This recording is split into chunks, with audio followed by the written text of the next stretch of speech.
Today is Wednesday, July 21st, 2021. Coming up on Roland Martin Unfiltered, Congressional Black Caucus members and black women leaders continue to press the issue on voting rights on Capitol Hill. We'll show you today's news conference.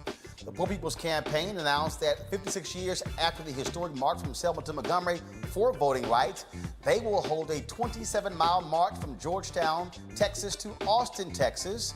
We have those details, and Roland Martin Unfiltered will be live streaming that march next week. In Missouri, a committee there held a hearing on race and racism curriculum, didn't invite no black people. Yeah, we'll talk with the head of Missouri's NAACP. In Baltimore, activists are calling on Baltimore's state's attorney, Marilyn Mosby, to drop charges against Keith Davis, a black man who faces his 5th murder trial. His wife, an attorney, will join us. And in Indiana, Terra Roling, the white woman caught on video threatening black kids with a knife at a school playground, she has finally been charged with 2 felonies. Plus, we'll have the latest news in Haiti with Jacqueline Charles of the Miami Herald, who is the leading reporter on what's happening in Haiti and the Caribbean. Also, I gotta show y'all this video. This white flight attendant had no time for a crazy-ass white woman who did not want to wear her mask. He even told her, go fly Spirit Airlines. Delicious video. It's time to bring the funk on Roland Martin Unfiltered. Let's go. Whatever the miss, he's on it. Whatever it is, he's got the scoop, the fact, the find. And when it breaks, he's right on time and it's rolling. Best believe he's knowing. Putting it down from sports to news to politics. With entertainment just for kicks, he's rolling. It's on go, roll, y'all. It's Roland Martin, yeah. Rolling with Roland now. He's funk, he's fresh, he's real, the best, you know he's Roland Martin now.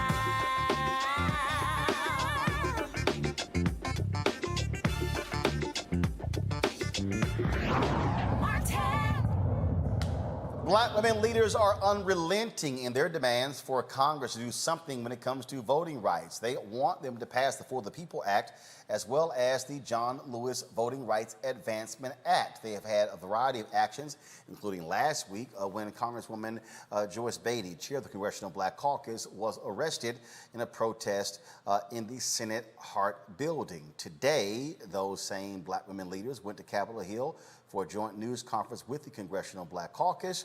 Our Roland Martin Unfiltered cameras were there. I thought about the scripture, and it's really not a scripture, it's a combination, that the race isn't given to the swift or to the strong, but to the one that endures. And as was said, we've been here before, but we ain't going back. We've been here before, but we're not going back. We see the court trying to strip away our voting rights. We see states across the country trying to strip away our voting rights. Suppression, subversion, intimidation. Yeah. But not today. Not today.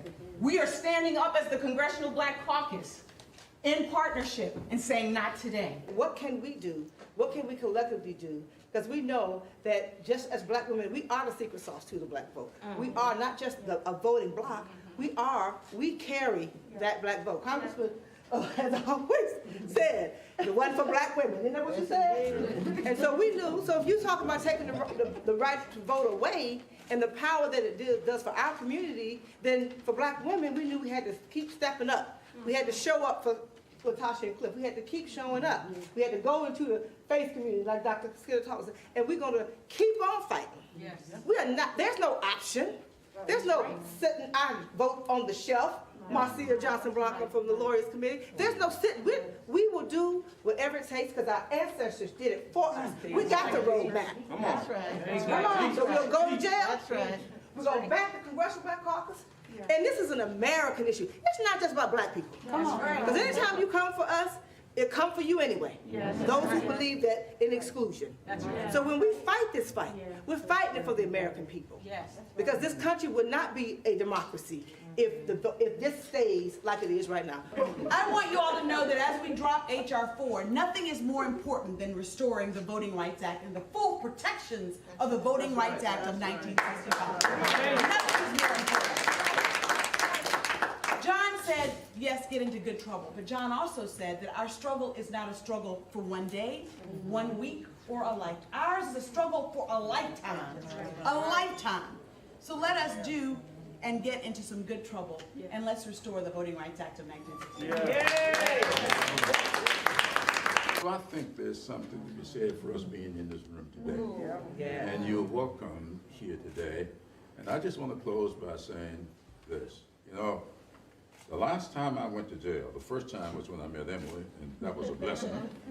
But the last time I went to jail, I ended up staying 3 days and 3 nights.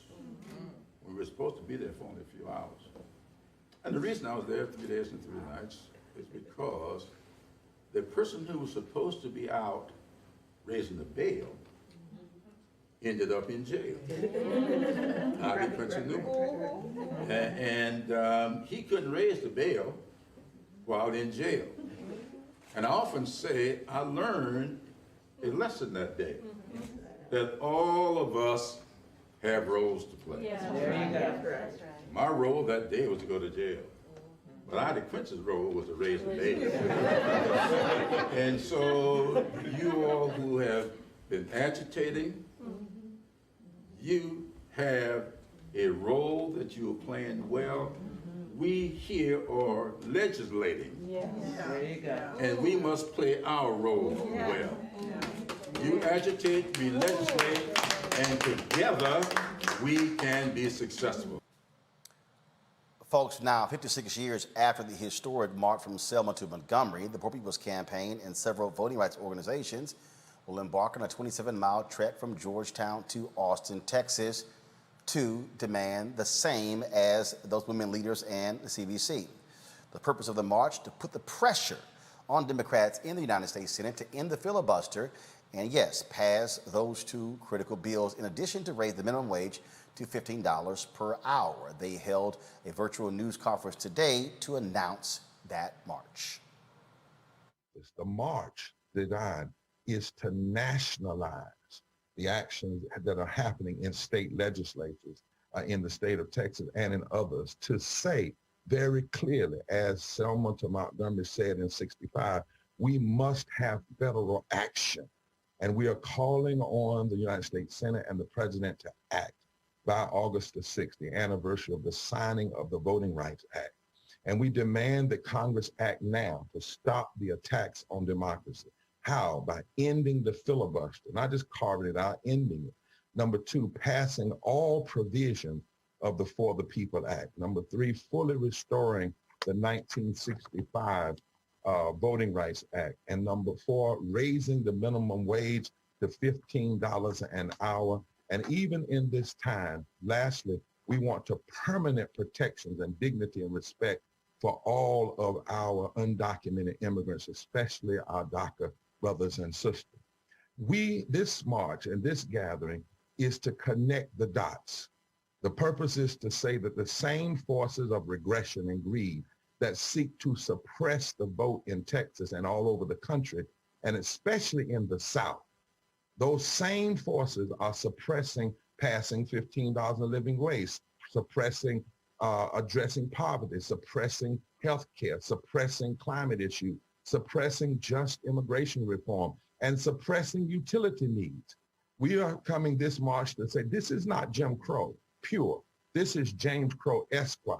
Because when you look at what these bills are doing, especially in Texas, it will hurt Black people and brown people and white people and Asian people and Native people and poor and low wealth people and women and the differently able and young people. And we must connect the dots in this moment and have a moral fusion response. Bishop Barber, I'm happy to, and I want to thank you and the Poor People's Campaign for your focus on Texas, because this is the epicenter in the fight for the right to vote. We have the toughest voting and election laws in the country, bar none. It is tougher to vote in Texas than it is in any other state. And as every other speaker has said, that is connected to the fact that our minimum wage in Texas is $7.25 an hour. It's connected to the fact that we are the least insured state in the country. It's connected to the fact that we are on the front lines of climate change. We listened to a speaker who grew up next to the Houston Ship Channel. Those communities are bearing the brunt of our inaction and our excesses and our lack of political participation, especially by those who are impacted the greatest. But beyond producing the most restrictive voting laws, Bishop, Texas has also produced everyone that we just listened to on this call. And they're the ones that give me hope, that make me know that we will pass the For the People Act. Texas is produced the state legislators who are in D.C. right now, breaking a quorum to stop suppression at home and providing the moral leverage on the United States Senate and our president, who must do more to ensure that we have voting rights passed this summer. So I just want to thank you for what you're doing and tell you that I proudly stand with you, and I'm looking forward to joining you. There will be more direct action taking place in the nation's capital on tomorrow, and Roland Martin Unfiltered will be broadcasting those events. In addition to what you just heard there, we will be in Austin, Texas, beginning next Tuesday, and we'll be broadcasting every single day the march from Georgetown to Austin, Texas, on Wednesday, Thursday, and Friday, culminating in a mass event taking place at the Texas State Capitol on Saturday, and we will be broadcasting live there as well. Joining us right now is our panel: A. Scott Bolden, former chair, National Bar Association Political Action Committee; Robert Portillo, executive director, Rainbow Push Coalition, Peachtree Street Project; also Monique Presley, legal analyst and crisis manager. Glad to have all three of you on today's show. Robert, it was Georgia that got all of this kicked off with the bill Republicans passed there. Then, of course, it went to Florida and Iowa and other states. Republicans are moving on the state level.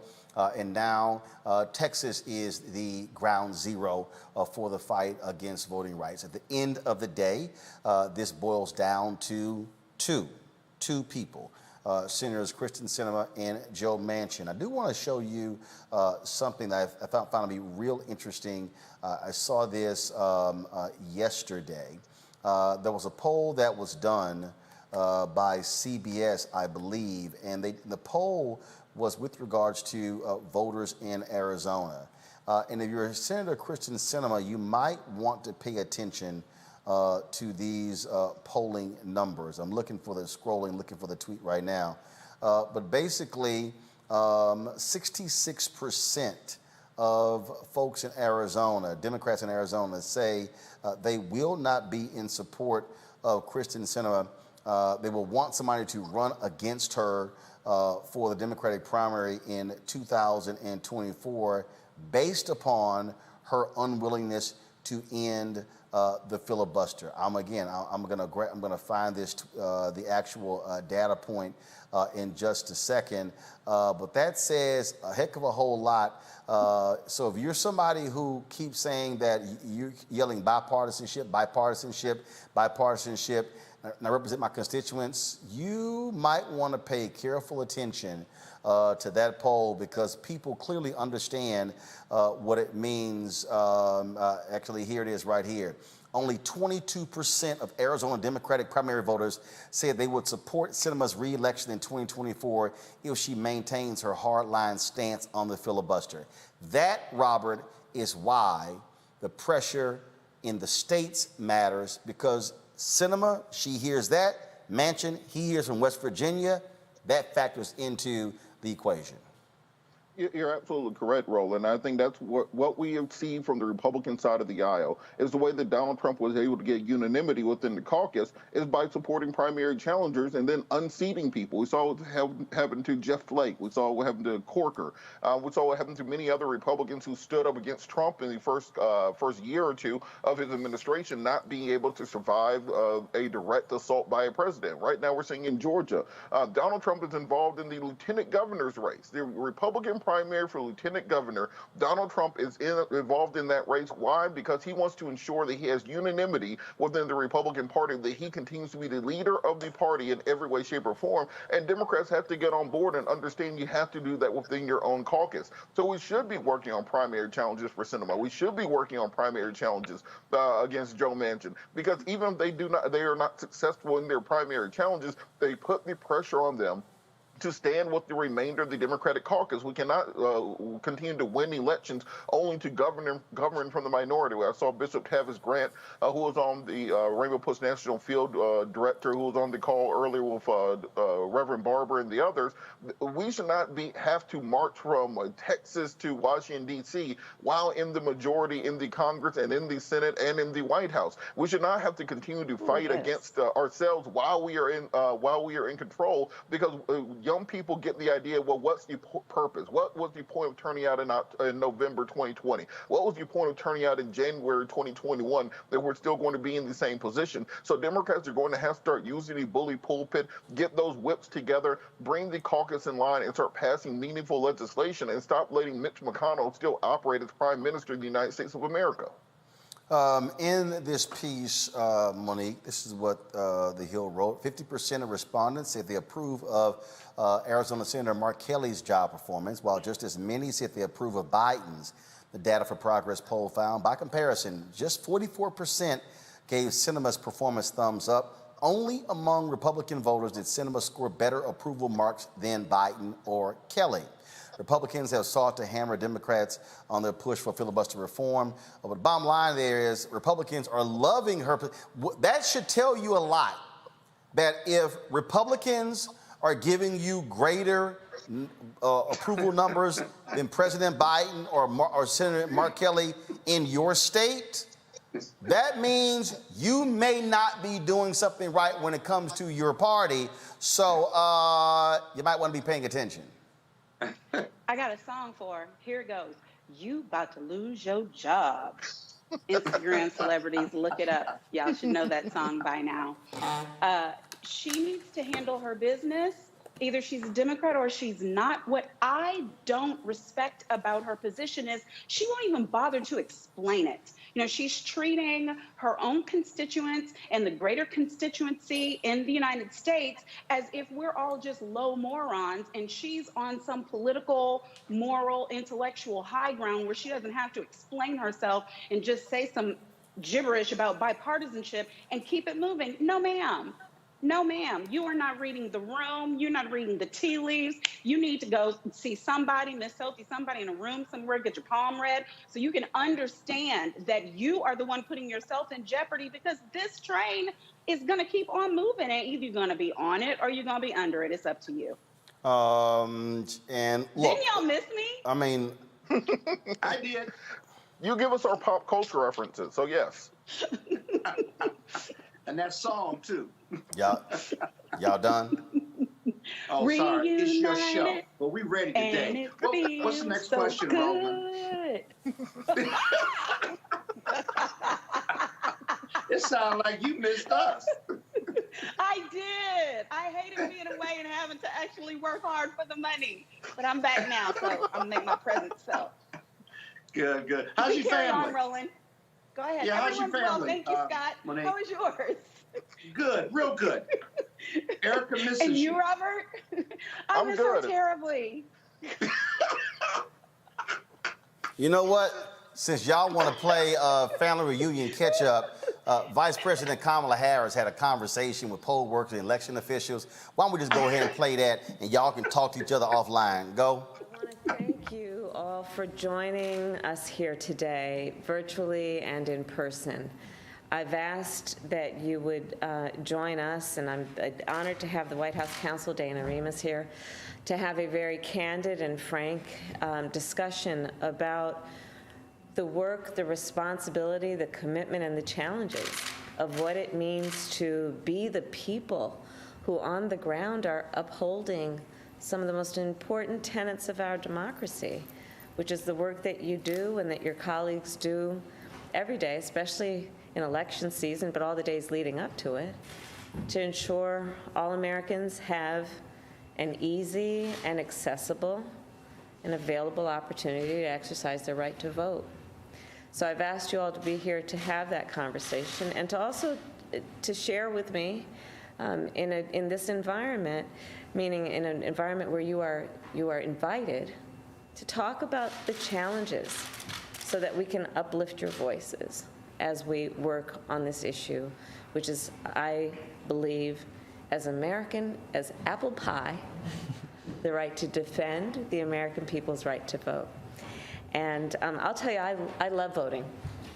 And when I have voted in person and walk into, and I voted in an elementary school, the neighborhood elementary school, church, the neighborhood senior center, and walking into the polling site, and there the poll workers greet you with a smile, come on in, and show you where the machines are, and as technology has changed, help you figure out how to use the machine, give you a sticker after. It reminds me of just, what we do to just honor what people do to exercise their civic duty. Those are poll workers, and I think most Americans experience with poll workers. You're the people who make elections happen. And why do poll workers do that work? Well, I know enough to know, and I've talked to enough poll workers, and I've seen the surveys. There are pretty much three basic reasons that poll workers do their work. Because they want to ensure that our elections process goes as it should. Poll workers do their work because they want to serve their community, and because they enjoy being active in their community. And poll workers come in every stripe. They are of every political party, of every age, ethnicity, gender, but believe in the importance of that process to our country. And I strongly believe, therefore, we dare not take the work of poll workers for granted. And I think we do. But the work of poll workers, unencumbered, without intimidation, without threats, should be a commitment that we all have, not only to them who serve, but to our democracy. And sadly, what we know is that the two components of the right to vote, one to cast your ballot and the other to make sure your ballot is counted, are under threat right now. We saw that poll workers, it talked about leading up to the 2020 election, the most recent big national election, began to receive threats, forcing some to have to work around the clock, getting protection, around-the-clock protection. Others were threatened and were afraid to go back to their homes because they were actually threatened to such an extent that they felt unsafe to be in their personal homes. And many of these threats came from folks who were, as we turned out, unhappy with the outcome of the election.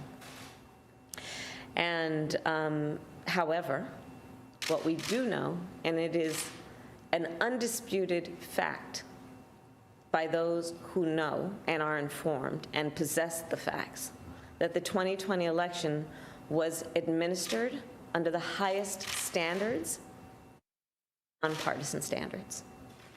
So what we want to do today is have a discussion about how we can ensure, as we go forward, that the American people have a fair, a transparent, accessible opportunity to exercise their voice through their vote. And as it relates to the work of our administration, we are very proud that we are really treating this with one of our highest levels of priority. Anything from what the DOJ is doing over there around a task force to protect election officials and poll workers. 4 months ago, our administration and the president issued orders that include the order to increase voter access, including encouraging people to become nonpartisan poll workers. And we are working to stop anti-voter legislation in the various states. We are forcefully working to pass the For the People Act and the John Lewis Voting Rights Act, and working to help ensure that all Americans know what they get when they vote, to further encourage them to vote knowing that it will make a difference in their lives.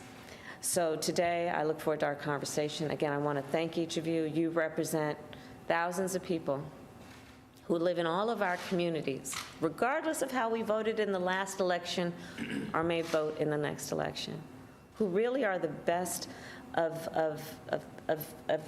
civic participants and patriots. So thank you all for your work, and I look forward to our conversation. Thank you. Thank you all so much. Thank you. Any reaction to House Speaker Pelosi's decision to reject Banks and Representative Jordan from the January 6th Commission? I mean, listen, I absolutely respect Speaker Pelosi and her ability to lead, and there is, and support that.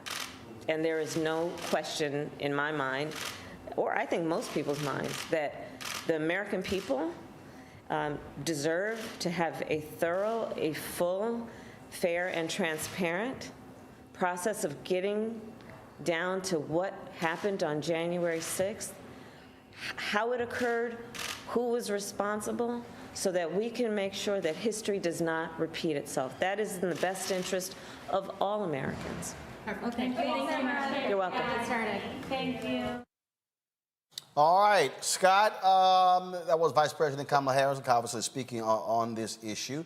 We heard from the black women a little bit earlier. I mean, look, they want something to be done. They want action to be taken.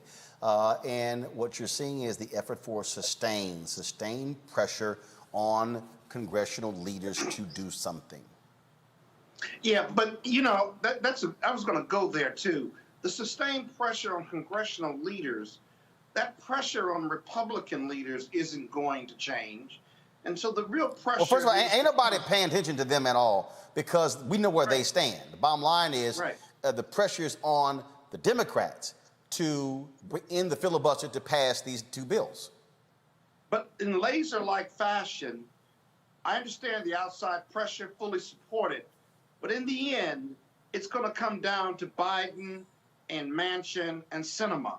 And so my question for Biden and the administration is, what is he doing to put pressure on them to act like Democrats versus Republicans?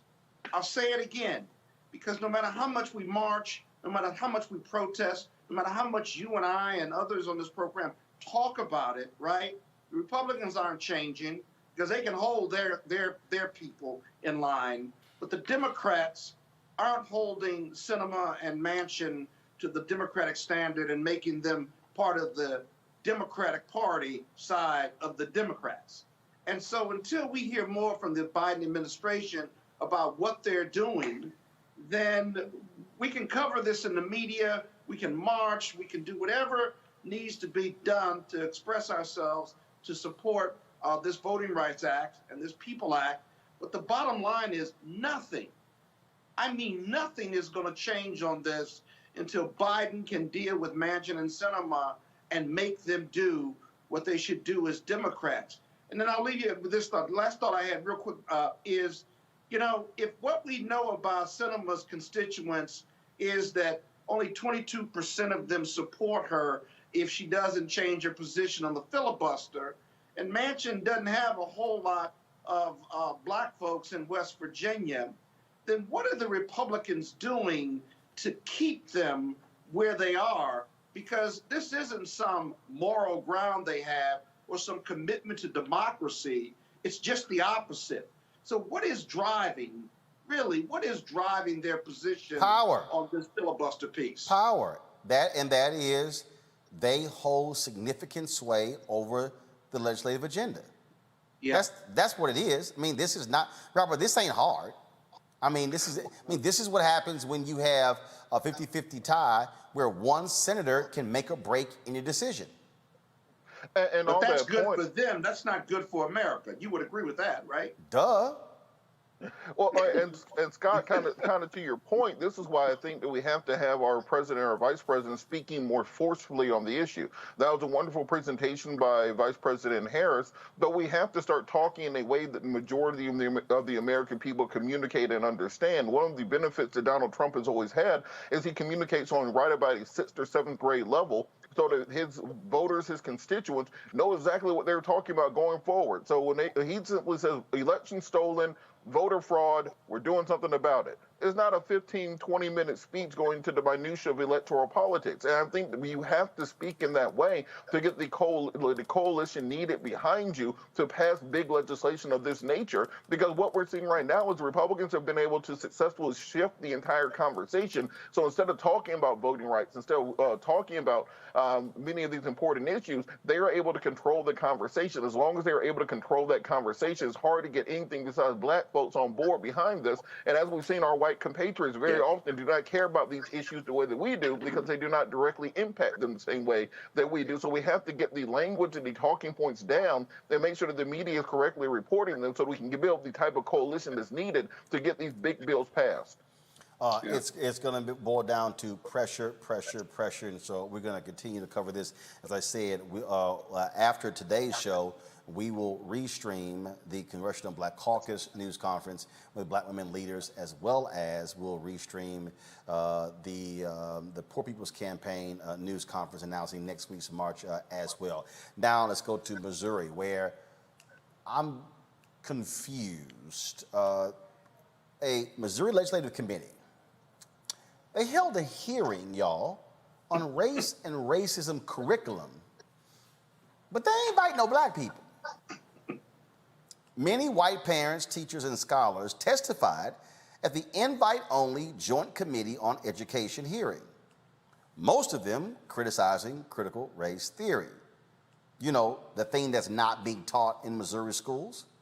Now, the committee leader, GOP Senator Cindy O'Loughlin, says the purpose of the hearing was to highlight voices of parents against critical race theory that claims school officials have ignored their complaints. O'Loughlin also says she invited an associate professor of teaching specializing in black history, but he declined to testify. Ooh, she invited one black person. Now, folks, well, first of all, it's not clear if that professor actually was black. Missouri NAACP President Rod Chappelle joins us right now on Roland Martin Unfiltered. Glad to have you on the show. So, was the hearing about critical race theory? Again, that's not being taught in Missouri schools.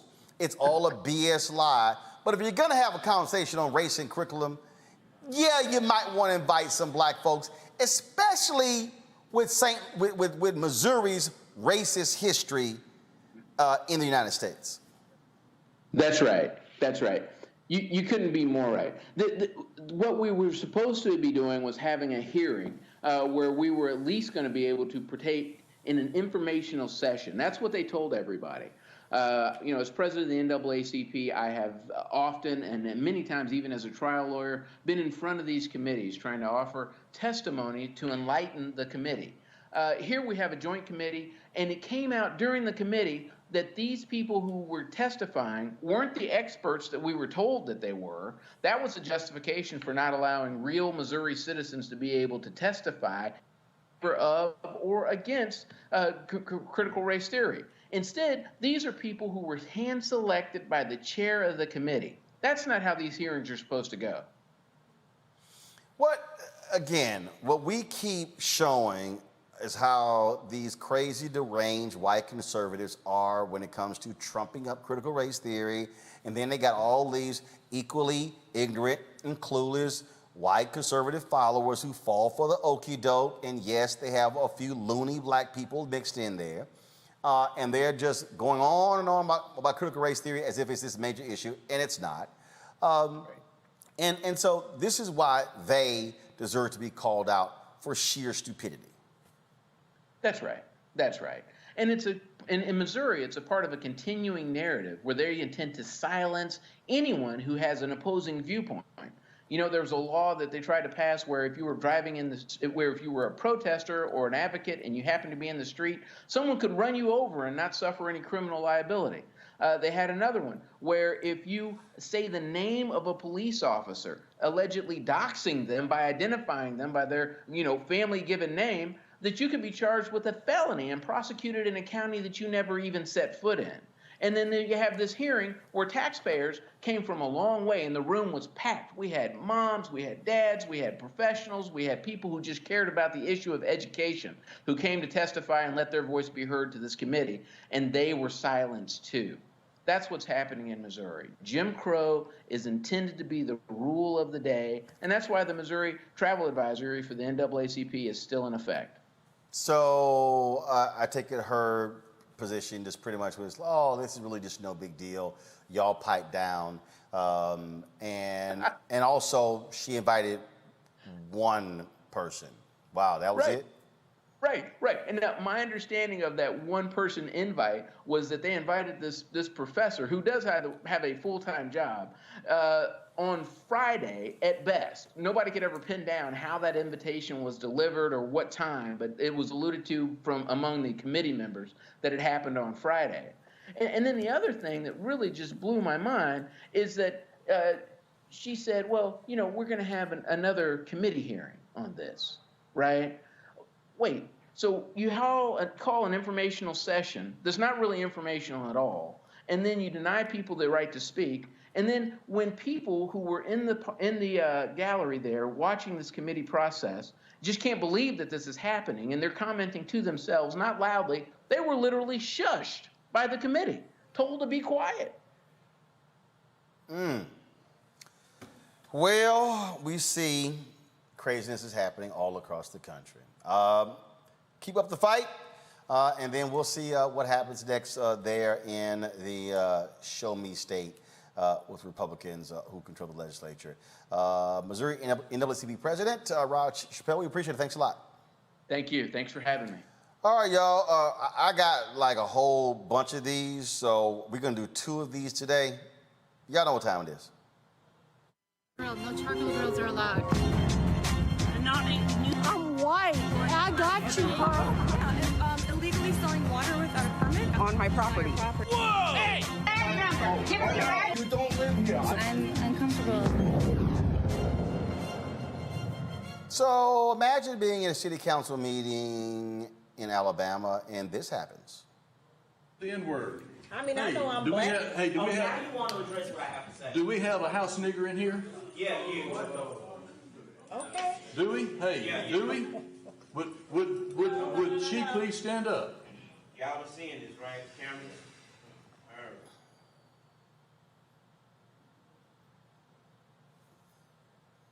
right. Okay, that was a city council meeting. Yeah. Some of y'all may have missed that. Roll it again. The N-word. I mean, I know I'm black. Do we have? Now you want to address what I have to say. Do we have a house nigger in here? Yeah, you. Okay. Do we? Hey, do we? Would she please stand up? Y'all are seeing this, right? Cameras?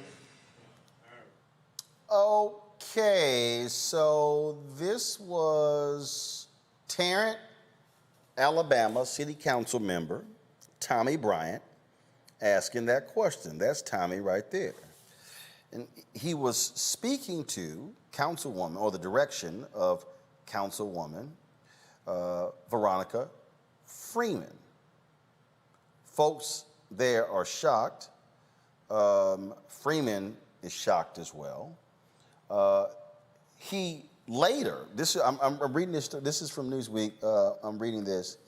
Bryant, let me try to close these ads out so y'all can see. Bryant later defended his use of the term in an interview with WVTM, claiming he was only repeating the words Tarrant City's black mayor, Wayman Newton, had previously used in reference to Freeman. According to the councilman, Newton described Freeman using the phrase along with the prefix stupid in an executive session earlier that day. I thought that the city ought to know what sort of terminology the mayor uses, and I didn't want him to get away with it, so that's the reason I used that comment. We need to stop the racial slurs that the mayor makes. He's always picking on Veronica Freeman. The mayor bullies her. The city needs to know what kind of mayor and what kind of vocabulary he has. So now Tommy is defending the black councilwoman. You buying that one, Monique? No. Should I? his quote, "I did what needed to be done," Scott. Well, who made him the parliamentarian and the ability to use the N-word, to be free to use the N-word in a public setting like that? It's interesting, his level of comfortability using it in a public setting and the acceptance of his words and phrases in that public setting. While people were offended, right, no one got up and walked out. No one physically or verbally assaulted him in response. And so you still have parts of this country, especially in the South, where the acceptability of using that N-word and that term just seems to be offensive, yes, but not something you want to take a stand on. It's not a fighting word in some parts of our country. And that's not only sad and disappointing, but it's really racist, right? And that black people who are the subject of that term feel powerless in how to respond to it, whether it's intellectual response or whether it's a physical or a social response, that in a public setting with the American flag there, that they're using this term. And then lastly, what are the repercussions of him using that term? He explains it away in some intellectual fashion as if it was race neutral in using his term, but there's no censure, there's no suspension, there's no expulsion for him using that word. And so essentially, that community is living with the acceptability of that council member until you vote him out. It's sad, but it's true. Robert, Alabama, I'm reading again from Newsweek, Alabama Republican Party Chairman John Wall branded the remarks, quote, completely unacceptable in any setting, but stopped short of calling for Bryant to resign. But here's the other deal. The black mayor he's talking about is a member of the Jefferson County Republican Party. and the white guy who just said it, he says, I ain't stepping down. He says, I might run for mayor. Yeah, I think in big chunks of this country, folks don't understand what the Deep South is still like. Particularly, I think people watch Real Housewives and they watch Love and Hip Hop, and they think that Atlanta is the rest of the South. No, as soon as you cross 285, you're going straight back into Mississippi burning. And this council person is correct in what he is saying, in that he knows there will be absolutely no political repercussions for what he said. That might be his campaign slogan when he runs for mayor, and it might get him elected. This is why it's so important that we push voting rights on a national level, because throughout the South, you're looking at Georgia's 35% black, South Carolina's almost 40% black, Alabama is, I think, 33% black, and yet they still do not have the political power to control their own local elected officials because the right to vote has been so thoroughly curtailed within those jurisdictions. So this does not tell you the need to pass a national voting rights act. The fact that an elected official can say the N-word in open session on video and know there'll be no repercussion, then I don't know what better case there is to push the 40 people at them for the John Lewis Voting Rights Act. And Lord have mercy, I keep telling y'all these folk are losing their minds. And he lucky he didn't get popped right there in the meeting. Exactly. All right. Got to go to break. We come back. We're going to discuss a case out of Maryland where people are calling on State's Attorney Marilyn Mosby not to pursue a fifth trial for Keith Davis. We'll give you those details when we come back. And, of course, we have another crazy-ass white person. Remember the white woman in Indiana who chased those black kids? She in trouble with the law. We'll break it down for you next, right here on Roland Martin Unfiltered.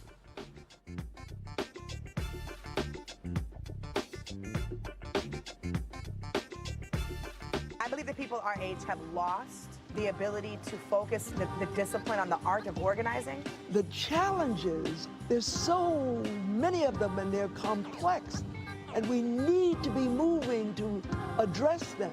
But I'm able to say, watch out, Tiffany, I know this road. That is so freaking dope.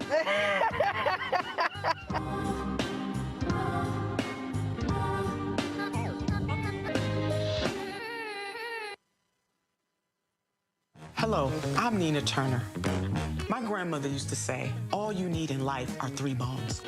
The wishbone to keep you dreaming, the jawbone to help you speak truth to power, and the backbone to keep you standing through it all.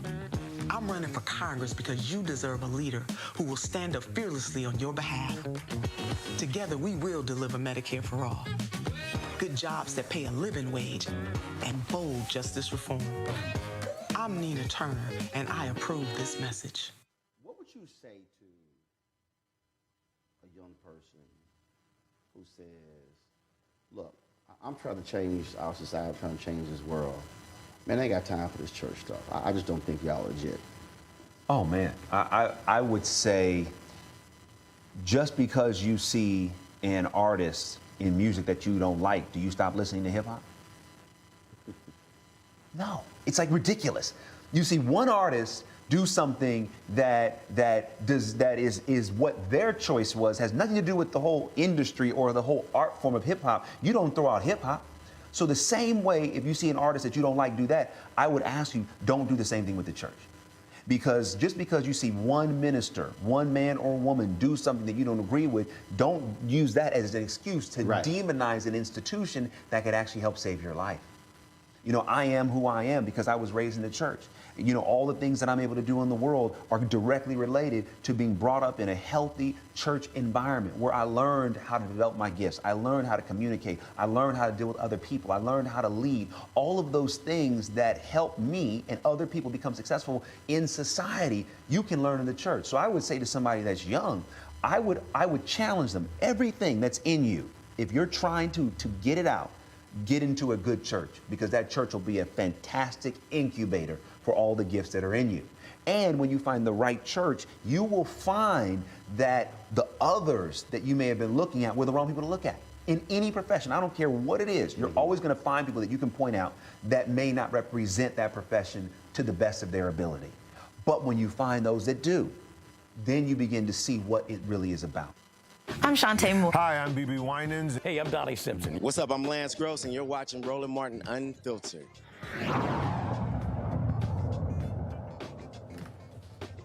In Maryland, activists are calling on Baltimore City State's Attorney Marilyn Mosby to drop charges against a black man who was facing his 5th murder trial for the homicide of a security guard. In 2015, officers approached Keith Davis. They mistook him for a robbery suspect. The officers also believed his phone was a handgun. They demanded Davis drop the phone and begin shooting. He was shot more than 40 times. A jury acquitted Davis of the robbery accusation, but convicted him of possessing a gun. Critics of Davis's trial called the evidence unreliable and flimsy. At a news conference regarding a different incident, a reporter asked Baltimore City State's Attorney Marilyn Mosby about the Keith Davis case. I'm not here on the Keith Davis trial. The one thing I can say about that matter is that I'm going to fight for victims of crime in the city of Baltimore. That is my job, that is my role, that is my responsibility. And my concern in that case is Kevin Jones. Now, joining me right now is Kelly Davis, the wife of Keith Davis, and his attorney, Latoya Francis Williams. Glad to have both of you on the show. I want to start with you, Latoya. So walk people through exactly how we got to this point. So he was holding a phone, but he was convicted of possessing a gun. Were fingerprints found? Did he have a gun? Was one planted? And how is this now a 5th trial? Right. Well, the long and short of it should not be a 5th trial. Mr. Davis never held, never had, never possessed a gun. Mr. Davis was actually acquitted of what we call wear, carry, and transport. However, there was a handgun, the state's version, located in the mechanic's garage on top of a refrigerator. And so in the state of Maryland, one could be convicted of constructive possession, meaning possibly if the handgun is within your lunge, reach, and grasp, and there's an allegation that you could have known of it and exercised control, that is considered to be possession. So while the jury acquitted Mr. Davis of actually possessing and all the other counts in the robbery trial, that is the linchpin. That is what the state's attorney's office has hung their hat on. All right, so At the initial trial, okay, so then there was a second one. When was that? And then when was the third one? And then when was the fourth one? And now, go ahead. So here we are. I mean, to keep it brief, I should say, the robbery trial took place first. When Mr. Davis was acquitted of all the charges that one could think of, he was charged with robbery, assault first degree, wear, carry, transport, a host of charges alleging that he tried to rob what we call a hack in Baltimore, an unlawful taxi. The allegation was also that he attempted or did shoot at law enforcement. Despite the state's version of what happened, saying that that handgun was never fired, those charges hung out there until the first day of trial, and the one count of discharge of a firearm was dismissed by the state. So after he was acquitted of all those counts in the robbery trial, the state then brought the first murder trial. The murder charge was based on the allegation that the handgun that is alleged to have been recovered, that's still up for debate, because the only officers in that mechanics garage were the shooting officers. And as we all know at this point, at least one of the shooting officers was under federal investigation for trafficking drugs from Philadelphia to Baltimore. So as we all know, the difficulty in Baltimore and the credibility of the Baltimore Police Department, the version of the officers is that one of them discovered a handgun on top of the refrigerator itself. The handgun is alleged to have been associated with the killing of Kevin Jones earlier that morning at the Pimlico racetrack. So that's supposed to be the tie-in. But nevertheless, as the trials have gone on, the state's own witnesses have testified in favor of Mr. Davis, identifying that that handgun has no evidence of gunshot residue, no evidence of being fired that day, that the shell casings that were tested according to the firearms examiner of Baltimore City, their own expert witness, identified that while he called the shell casing from the homicide scene to the handgun itself a match, he ended up admitting on cross-examination that he just simply eyeballed the shell casings. He actually took no notes. He did nothing according to protocol, and that is what the state is hanging their hat on. You know, it's unfortunate that it's so convoluted, but Mr. Davis has certainly been dragged through the dirt since 2015, and it's certainly been our position as both a criminal defense attorney and a plaintiff's attorney, civil rights attorney, that Mr. Davis has become the butt of this persecution because he survived the police-involved shooting. There's no question that what has been made available to the public is Mr. Davis was the first person shot in Baltimore City by police since Freddie Gray. And that has been the plight of Mr. Davis. He's been fighting since June of 2015 for his liberty and his life. So to kind of keep it brief, Mr. Davis was convicted of second-degree murder that was overturned. The other trials ended either in a hung jury or an overturned conviction. So we have 4 in total in terms of the homicide and in terms of the robbery, as I just explained. It's been a whirlwind. And unfortunately, we are still where we are today because the state's attorney for Baltimore City refuses to put her eyes on the actual evidence. So, you know, we're here. We certainly appreciate you listening and the nation listening to the plight of Mr. Davis. So has a 5th trial date been set? A 5th trial date has been set. If I'm not mistaken, are we in May of 2022? Ms. Davis, I know, is on the line. I believe it's set for May of 2022. I could be standing corrected. She can correct me if I'm wrong on the exact date. Kelly, what about that? Kelly, you're on mute.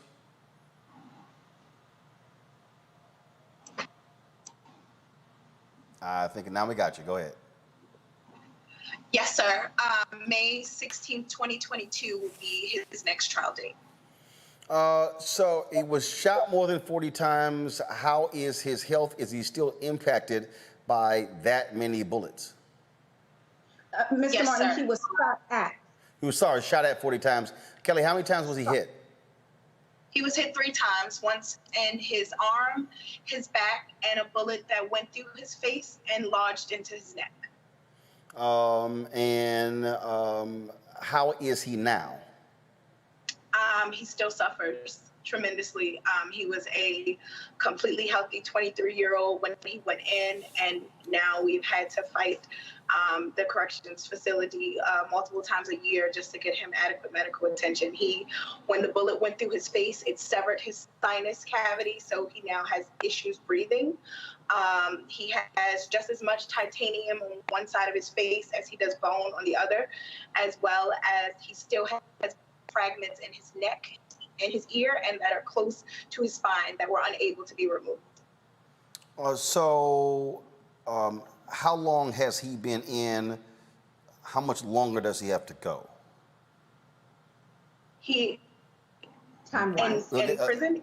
Yeah, in terms of walk folks through because first of all, walk folks through his process. First of all, because you say we were fighting the corrections folks when it comes to his treatment. Explain that. So, of course, when you're in prison, it's inadequate medical care. He's not getting what he's needed. We have to fight in order for him to get medicine, like prednisone, just to be able to breathe. We have to fight for him to be seen by a doctor. When you're in prison, your medical care and your well-being is the least of their worries. So that's what we had to fight. And he's been incarcerated since they shot him. So they shot him on June 7th, 2015. He's been in their custody since. We've had to fight multiple times. He's had a bullet removed out of his neck in 2017. We had to fight to have that removed. He's had breathing issues. He just recently, this past year, I had to rally the public together to call into the correctional facility as I received a call saying that he was on a ventilator and I needed to sign for a procedure. He was on a ventilator. He had to have a blood transfusion. He was bleeding out and they didn't know where. And even still to this day, he still is not receiving the medical care that he needs for that incident as well. I'm trying to understand here, LaToya. So his conviction was overturned in 2019, but he's still in prison? That is correct. It sounds convoluted and crazy because it is. As we stand here today, Mr. Davis has served the entirety of any sentence that he should and could have served. And we're dating back to the robbery trial, the constructive possession conviction. He has served that sentence. He is literally sitting pre-trial at this point. His new criminal defense team has lobbied for bail reconsideration, habeas petitions on behalf of Mr. Davis, not just for his medical conditions, but he's innocent until and unless proven guilty. But this man is actually an innocent man. The state's attorney's office has been able to lodge charges against him and use the allegations themselves as the reason to hold him pre-trial. Now, the very frustrating portion is this. I ask anyone that has followed any of the trials to look at the testimony from the state's attorney's office's witnesses. Every allegation against Mr. Davis is refuted by their own witnesses. Location. There's an allegation that Mr. Davis was at Pimlico Racetrack and shot Kevin Jones. That's the allegation. The state's own expert witness said, actually, we can't place Mr. Davis at Pimlico Racetrack. Handgun. The state's allegation is that Mr. Davis had wielded, carried, touched, shot this handgun. Hammerly pistol. Their own firearms examiner expert said that there's no evidence that this handgun was actually fired on this day in question, that there is no evidence that there's any gunshot residue.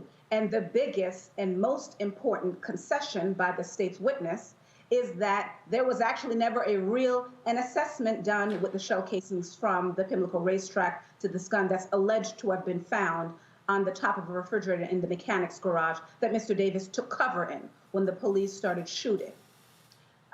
Everything from DNA to fingerprints, the state's own witness testified that there is no evidence of Keith Davis on Kevin Jones, and there's no evidence, DNA evidence, of Kevin Jones on Keith Davis.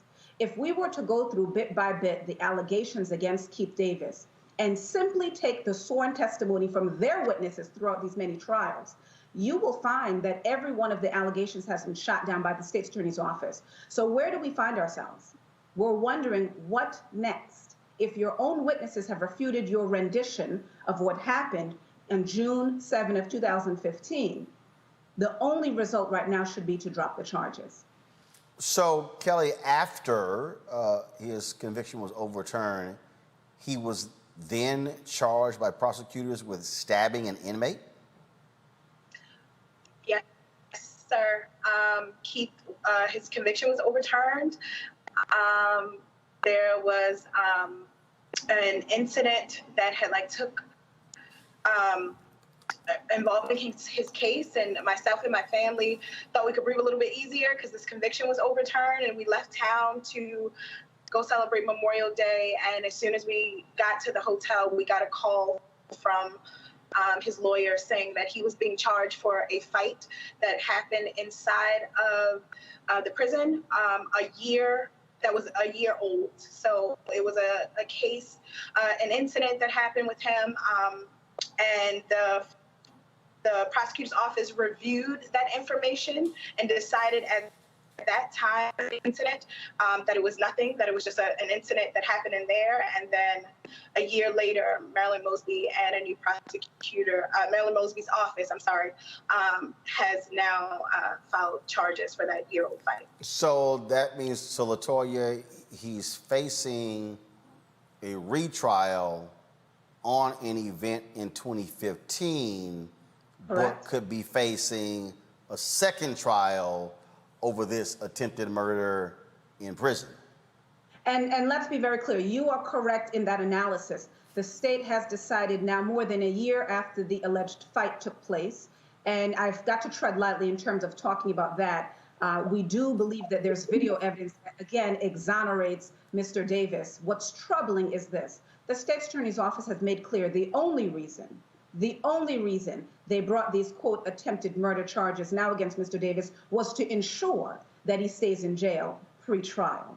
They were nervous that the court would assess the weight of the state's case in the murder trial and let him go home pre-trial. So this was their way to really anchor him down. If this is not malicious prosecution, I don't know what it is. What we do know at this point is that an assistant state's attorney, back when Mr. Davis was attacked last year, analyzed the information last year and decided that it was not worthy of bringing criminal charges against Mr. Davis for whatever reason. Either they didn't believe he was an instigator, either they believed that the evidence didn't support any charges, much less an attempted murder charge. The local reporting at this point on that second case was that there, in fact, was no knife found. And it's my understanding at this point is witnesses have been contacted, and those witnesses find this charge against Mr. Davis laughable, quote unquote laughable. So again, we implore the state's attorney for Baltimore City to do the right thing, not continue this persecution against Mr. Davis, and saddling him with other charges won't right these wrongs, I should say, excuse me. It doesn't, as we said before, it doesn't change the facts of June of 2015, that Mr. Davis is in fact a victim, not just of government overreach, but Mr. Davis is a victim of police misconduct, and Mr. Davis is a victim of prosecutorial misconduct. Okay, it's a whole lot to unpack there, and we certainly thank both of you, LaToya as well as Kelly, for providing us this perspective. And we've reached out to the office of Marilyn Mosby to get a comment, and we hope to get one beyond that comment that we played just on the show. We appreciate it. Thanks a lot. Thank you so much. All right, folks. Got to go to a break.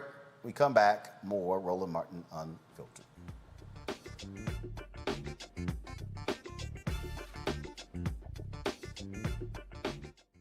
Racism. You talk about awakening America, it led to a historic summer of protest.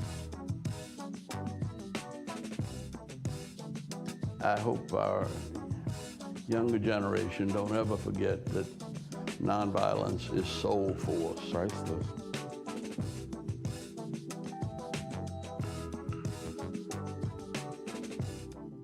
Racial injustice is a scourge on this nation, and the Black community has felt it for generations. We have an obligation to do something about it. Whether it's canceling student debt, increasing the minimum wage, or investing in Black-owned businesses, the Black community deserves so much better. I'm Nina Turner, and I'm running for Congress to do something about it.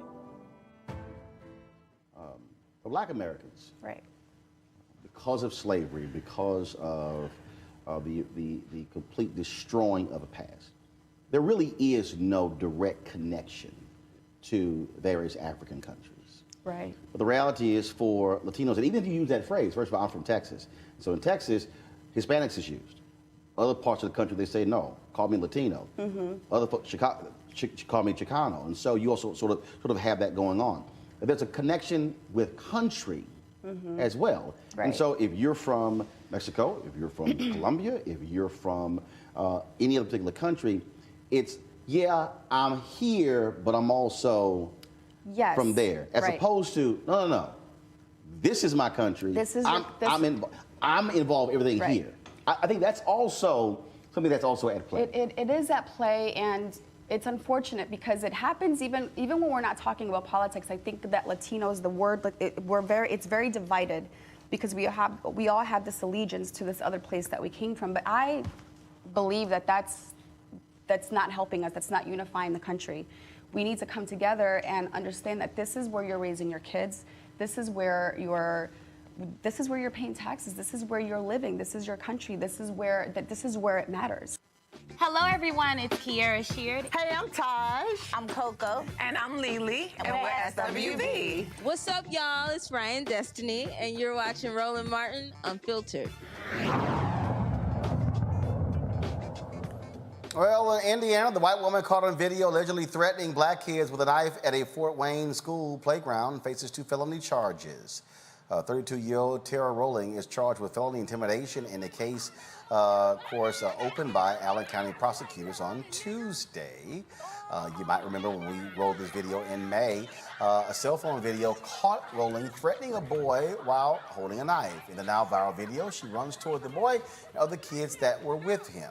Roling was at the Weiser Park Elementary School playground with her children when her 13-year-old son said another child was physically abusing him and another boy. The social media campaign launched calling for her arrest clearly has worked. This was one of those, again, Robert, we keep seeing these stories of folks accosting Black kids. They can't sell no lemonade. They can't ride their bicycles. I mean, we got these vigilantes running around just losing their damn mind. Well, this is what the popular media has been putting out there. We've had the over-criminalization of African Americans in media for the last century and a half, and quite frankly, from the beginning of cinema and media in this country, there's been the over-criminalization of African Americans. Also, there's the sociological concept of age overestimation, where white people generally, when they see an African American child, they don't see them as being an 8-year-old or a 10-year-old. They see a 20-year-old Black man holding a weapon for some reason, just subconsciously, which gives them the justification and the casus belli to be able to attack them in this nature. I think it's important that this woman was charged with felony charges because it's very clearly a felony on video. But I think we have to move to a point in this nation where you do no longer need to have videographic evidence in order for someone to be charged. We can't just depend on every Black boy to walk around with a drone over his head 24 hours a day in case they get accosted in order to be believed. So we have to start working on criminal justice reform where we are truly treated equally within the law. And I think people of this nature need to be brought out. They need to be made a public spectacle of, and they need to be prosecuted to the fullest extent of the law so that these folks can learn you cannot simply attack somebody and claim that their Blackness is the weapon that they were holding to justify your attack. Monique, just like the crazy fool in New Jersey, jumping in a Black man's face, cussing him out, threatening to physically harm him. Now his ass got arrested. And that's what needs to happen. These people who are intimidating, verbally harassing Black folks for just being Black, they need to be prosecuted. They have to be prosecuted, and it's not like send a message, because that's not something that we say in law, but discipline is a form of deterrence. So it has to be known that you're not going to be able to just do this with reckless disregard and get away with it. This is not open season. It is not. And so we need for all of the departments across the United States to be very clear about the fact that you're not going to get passes for this. You don't get a wink and a smile the first time you commit this type of targeted harassment. Scott, we've shown a lot of these videos, and again, for black folks just being black, trying to deliver packages, trying to walk a dog. A black woman was driving too slow in a neighborhood. I mean, there is this constant harassment of black folks just being. Yeah, and you know what it is? It's white privilege run amok. White privilege is getting arrested. But it's most of these bad acts committed by white folks seem to be either in the suburban or rural or even urban centers where you know their income level, although you've had medium income people who have jobs who have gotten fired, it's white privilege run amok, and it's white privilege manifesting itself in the worst of ways. That white people believe because this is their country and that they don't see us as human beings, that they take it upon themselves to not only call the police, but to weaponize the police and get us arrested because they know that their whiteness and their phone call to the police, that they will be believed and it will endanger black people. And so you see it in these videos. And what I often wonder is before the iPhone camera, you know, how much of this really occurred and how believable was it without the cameras? And on both counts, it happened a lot. And on both counts, black people were never believed. And so I think arresting white privilege and how it manifests itself helps. But there are too many incidents that we don't hear about, that we don't see. And again, it's that struggle we're going to go through as a country as we make our way towards 2043 and when we become a country of color. It's just wild, crazy, and outlandish. And so we will continue highlighting when the crazy stuff happens. Yeah, it's just nuts. All right, folks. You need to go for 3 on one show. You got 2 today. Find 3 I got a third one. Hell, I got 6. You can do a whole spin-off show. I got so that's 6. just the whole net show. Right. It could be a whole show. Right. That's right. That's right. Crazy ass white people. That's what it's going to be called. All right, folks, let's go to Haiti. Nearly 2 weeks after its appointment by the assassinated President Jovenel Moise, Ariel Henry is now officially Haiti's new prime minister. That took place today, where Henry, a public health expert, was selected for the position just 2 days before Moise was assassinated. The police chief of Haiti announced 3 additional arrests in Moise's assassination, making a total of 26 arrests, including 18 Colombians and 2 Haitian Americans. Folks, the funeral services for the murdered Haiti president will take place on tomorrow. Joining us right now to talk about what's happening in that country is my homegirl. She is the former NABJ Journalist of the Year, the Caribbean correspondent for the Miami Herald. And anytime something happens with Haiti on the Caribbean, she's the first person who I call, Jacqueline Charles. Jacqueline, what's up? Hi, how are you? Okay, so you're there in Haiti. What the hell is going on? Well, yes, I'm actually in Cape Haitian, where President Jovenel Moise will be laid to rest on Friday. This is the second largest city. It's where the Republic was born. It's interesting because it's not always a city that had been associated with President Jovenel Moise. And I visited the area where his family has some land and where his father was buried last year. And, you know, people on the one hand are like very upset, you know, indignant about what happened to him, this assassination in the middle of the night in his private residence, in his bedroom in the hills above Port-au-Prince. But at the same time, they're also saying, well, you know what? He didn't really do anything for me. I wish he had fixed the road, because what's interesting is that they're preparing the road. The road is like rocky, it's gravel, it's not asphalted. And this is the road that dignitaries and members of the government are going to be coming to on Friday to pay their last respects.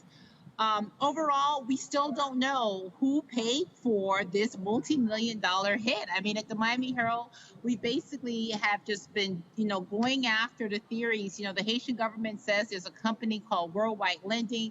That's the money trail. They had meetings. That's where the assassination was plotted out. Well, we did our investigation and we found that, at least on paper, this guy, Walter Ventimilla, who's an Ecuadorian immigrant, he doesn't have the kind of money to pull this off. I mean, this guy's like a private equity lender, the person that you go to when you can't get a loan from the bank or you don't want the bank in your business. And he is saying that it was less than $200,000 that they gave financing to this South Florida-based Haitian doctor called Sano, who's currently in custody, who the Haitians are saying is an intellectual author of this crime. Again, there are over 20 people in custody, 18 of whom are Colombian mercenaries, alleged assassins. But who pulled the trigger? That we still do not know. One of the things that I keep raising is just that Haiti is as if it is in this constant state of turmoil. Even before he was assassinated, folks were saying that he was illegally staying on as president. And you had massive protests. We had you on before about the gangs that are kidnapping people and folks talking about not being able to eat as well. And so from your reporting, I mean, are people in that country saying, can we get a year or two of just peace and the ability to be able to try to rebuild this country? People are saying it, but do they believe that it's going to happen? No, they don't. I mean, yesterday, as you noted, Dr. Ariel Henry, who's a neurosurgeon, was installed as the prime minister. Jovenel Moïse picked him 2 days before, he was assassinated. And Ariel Henry announced a new government, but what we are seeing is that people are not even willing to give him a chance. What they're saying is, well, he was chosen by a president who was, illegal and he's de facto, and no, we're not going to go to the table. On the other hand, you have the United States and others in the international community saying we need to have elections and we need to have elections now. The reality is this is a country with multiple crises. There is armed gangs. There are more than 16,000 Haitians who have been forcefully displaced from their homes in poor working class neighborhoods of Port-au-Prince since June 1st. There are 4 regions of this country that are cut off, meaning you cannot get in your car and try to go to the southern region of this country. This is the same region that was in the strike zone of Hurricane Elsa just 2 weeks ago. So, how is anybody going to campaign in this atmosphere? The State Department has released these statements welcoming this unity government, but on the ground in Haiti, people are saying this is not a unity government. This is continuity. It's more of the same. So the crisis did not go away. Yes, Haitians are, upset that their president has been assassinated. They feel violated. They have gathered around that. But the problems that existed in Haiti prior to Jovenel Moïse's death, they still exist. And the fear is that once he's buried on Friday, that we're going to see a resurgence of the kidnapping, a resurgence of the armed gangs. Can they control the security situation and make this country a little bit more livable? That's what Haitians want. But I have to tell you right now, I don't see it yet. Questions for my panel. I will start first with Scott Bolden. Scott, you have a question for Jacqueline Charles? Hey, Jacqueline. It just seems to be, as Roland said, turmoil after turmoil. But this operation, I'm a former prosecutor, and while we don't have all the answers, it's hard to believe that the president of a country, regardless of its status or its circumstances and challenges, that the U.S.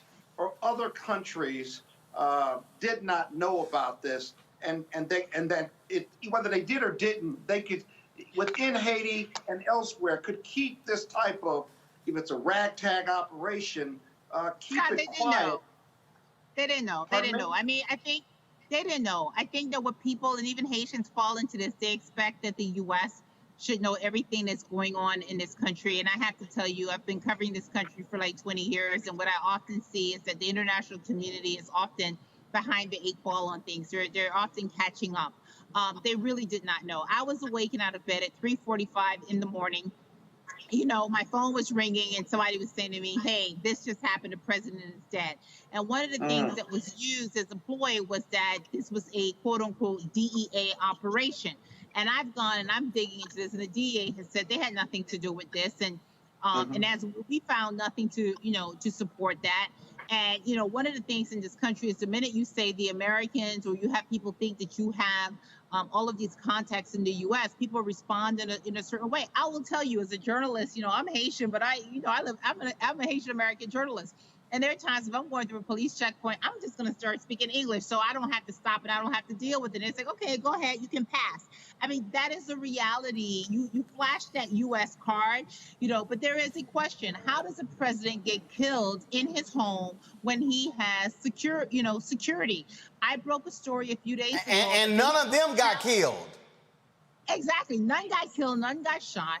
My story 2 days ago challenged the police timeline in the government's timeline. This happened at 1 o'clock. I spoke to sources who basically confirmed that at least at 1:45 a.m. in the morning, President Jovenel Moise was still alive, and he was making phone calls saying, "Come, help me. My life is in danger. Come save me." And yet people who took off, cops who took off, could not get to his house. They could not save him. Right.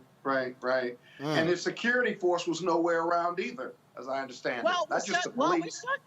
We're still trying to figure that out. We've been asking the police how many security officials were on duty that night. Let's not even talk about how many were assigned, but how many were on duty and what happened to them. We're still trying to get the answer to that fundamental question. And if they were not there, who gave the orders for them to abandon the president? The president has there are multiple checkpoints to the president's house, and there are at least three checkpoints, and then there's 3 layers of security. There are presidential guards in the perimeter. There's a CAT team, which is like a SWAT team if the perimeter gets taken out, and then he's got personal bodyguards. My sources have told me that there were at least 7 that were working that day. Where were they? What happened? We still do not know the answer. Yeah. Question for Monique Presley for Jacqueline Charles. Hi, Jacqueline. It's just the thing I've been thinking about as the news has been unfolding is how in any times that weren't as just overall globally heinous as this would be big news. This would be a recurring story, but it is not. What is it that we can do by way of media or messaging or delivery that would assist, or is there just not anything that the global community can do right now?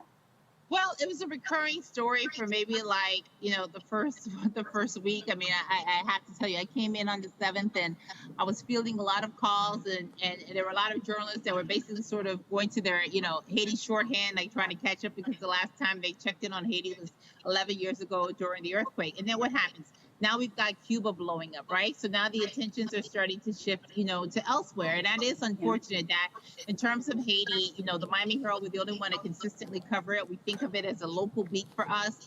And then other people just sort of parachute in and they go out, no disrespect to them. But we need to keep an eye on this. You need to be able to sort of call out the players when they are basically trying to change the narrative. Because the reality is that, yes, a president's dead. It's a brazen assassination. It's the first in a century. The last time this happened was 1915. But the problems that existed in this country, they will exist tomorrow and they will exist next week. And there still doesn't appear to be a solution on the table to address them. Robert Patillo, your question for Jacqueline Charles. And thank you so much for your work, Ms. Charles. I know my mom is from Conscoff in Haiti. And one of the issues that I think often happens is a misunderstanding of the local dynamic of what's going on there. So given the power vacuum, which has currently been left with both the assassination of the president, the stepping down of the prime minister, the appointment of the person who was just appointed as prime minister 2 days before the assassination, who fills this power vacuum? Is it the G9 gangs and Jimmy Barbecue Cherizier? Is it the Colombians who have been working closely with on the island? Is it the U.S. who is sending investigators to work on the case? Who fills the power vacuum? Well, increasingly people have been talking about a Haitian solution, but I have to tell you, honestly, my fellow Haitians have not articulated to me exactly what this Haitian solution is, because they've also showed their own inability to get together and to be on the same page. Today, you have a new prime minister, Ariel Henry, and I think that if Haitians want to move this country forward, they need to sort of well, I can't say what I want to say, but let's just say they need to figure out a way to come to the table and basically say, okay, look, you know what? Okay, you were appointed this, you were appointed that. I think you're de facto. I think you're this, but you know what? We have a country that we have to save. Let's put our personal interests aside. Let's try to cut up a cake that doesn't exist, where there's no crumbs even left. and let's figure out how do we move this country forward. What are the issues?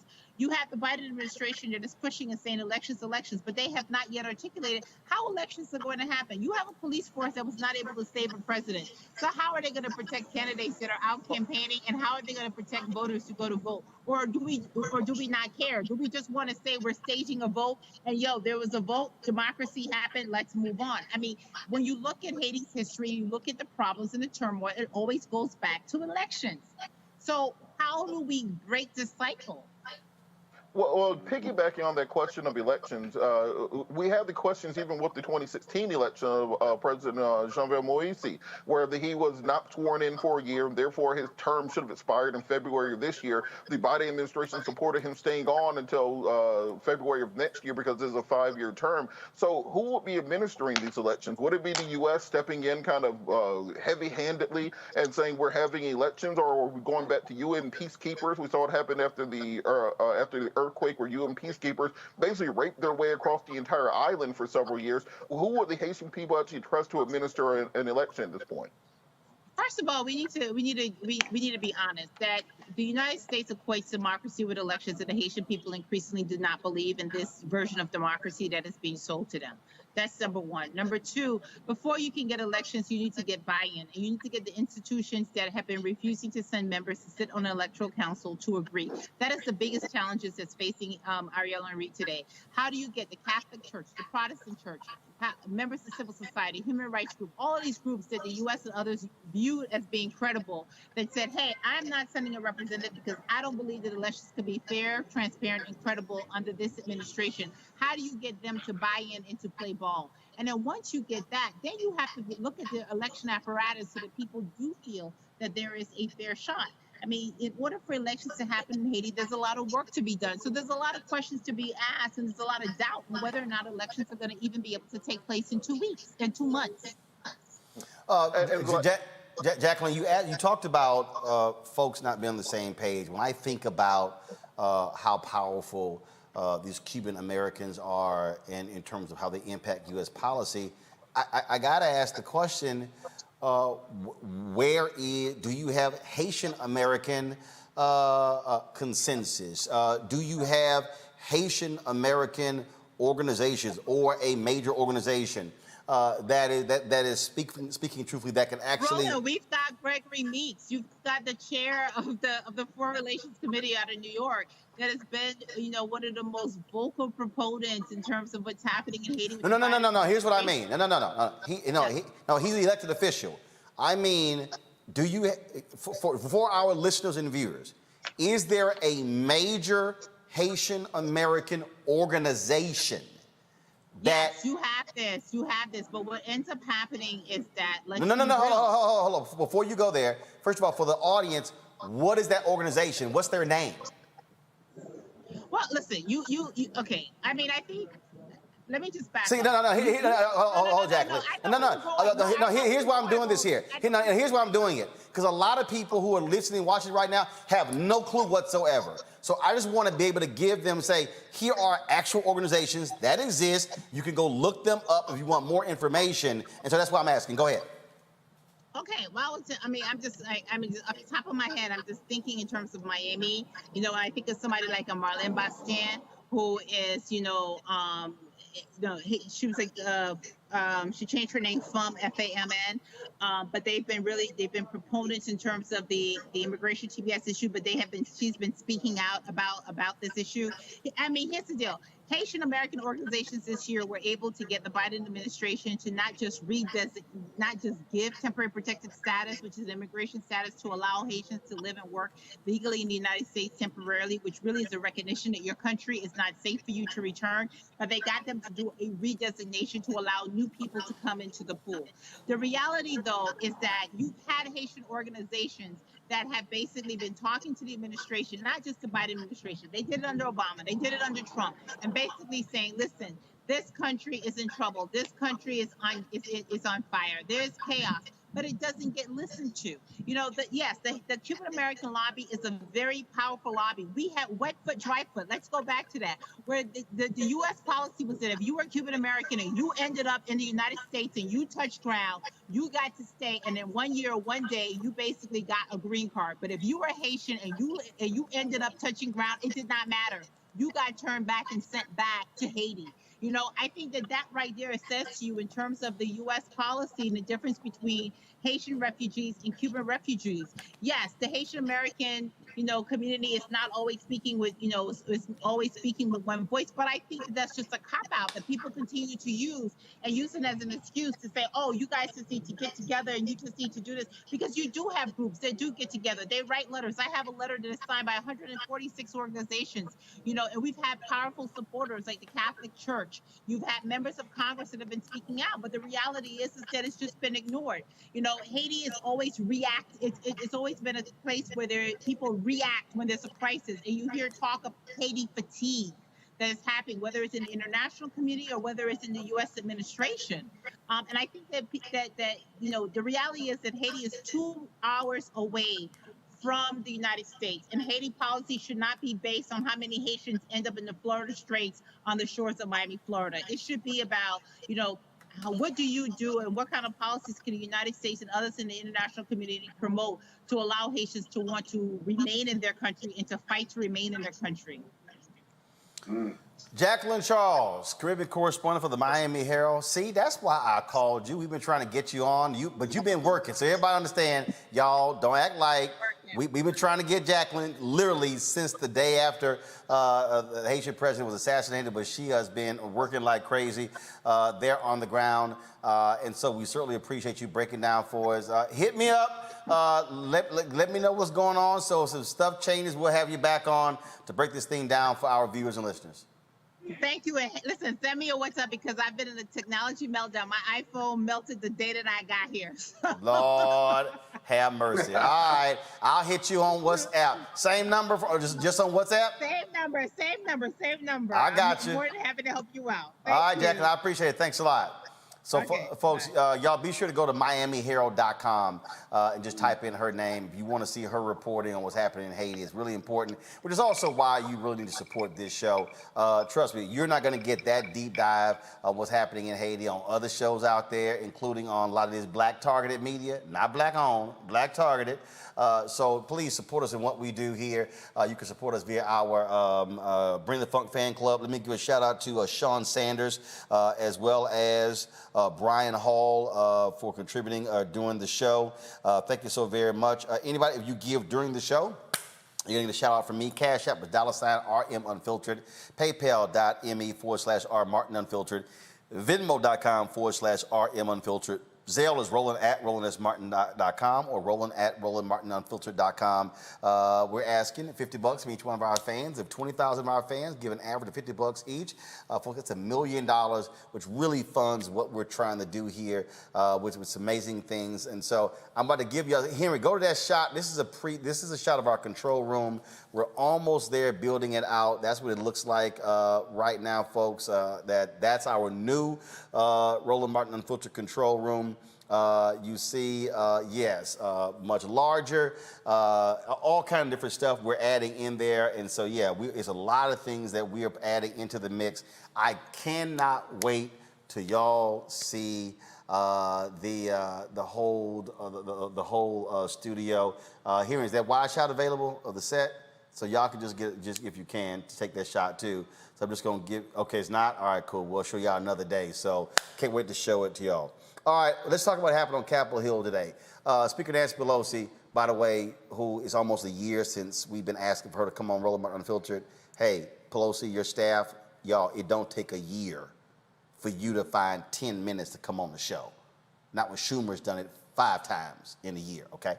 So Nancy Pelosi has rejected Kevin McCarthy's appointments of 2 Republicans to the special committee to investigate what happened on January 6th. He says she's broken the House. How dare she? Well, Liz Cheney, Republican, who used to be in the Republican leadership until they booted her out, well, let's just say she was like, Kevin McCarthy, you're trash. Listen to this. I want to take a minute to talk about the appointments to the January 6th Select Committee. The rhetoric that we have heard from the minority leader is disingenuous. The attack on this building on January 6th was the worst attack on this Capitol since 1814. It was an attack on our Constitution. We supported what would have been the very best option, which was a bipartisan independent commission. The minority leader opposed that. He lobbied against it in the Senate, and the Senate blocked it.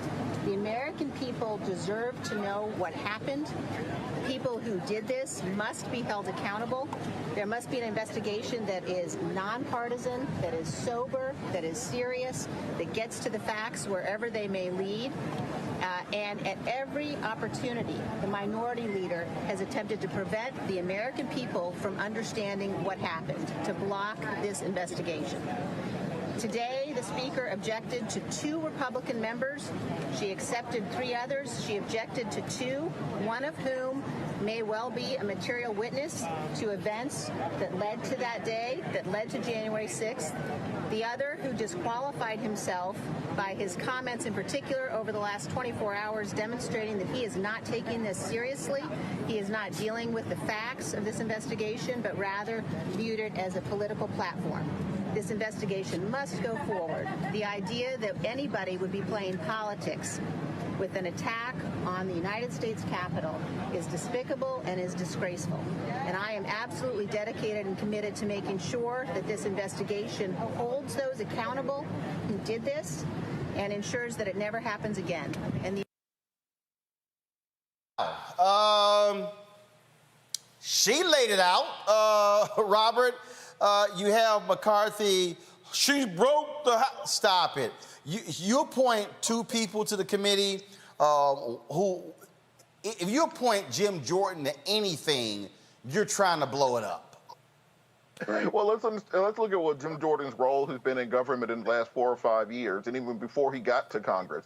He covered up the abuse of wrestlers when he was a coach in Ohio. He covered up from President Trump during the first impeachment. He covered up for President Trump during the second impeachment. So the reason you put him on a committee isn't to find the truth, it's to obfuscate and it's to try to make a mockery of the committee. They want to do whataboutism. They want to make it about every single thing except for the fact that these crazy Republicans tried to overturn the United States government, overturn an election, and effectively end our democracy. And people think that's hyperbolic when you say that. But let's look at what would have happened if they had succeeded. What was the conscious object of what these people were trying to do? Their attempt was to disrupt a congressional proceeding, to stop the counting of electoral votes and the certification of the election, and prevent Joe Biden from taking office. That is treason. That is literally the definition of treason.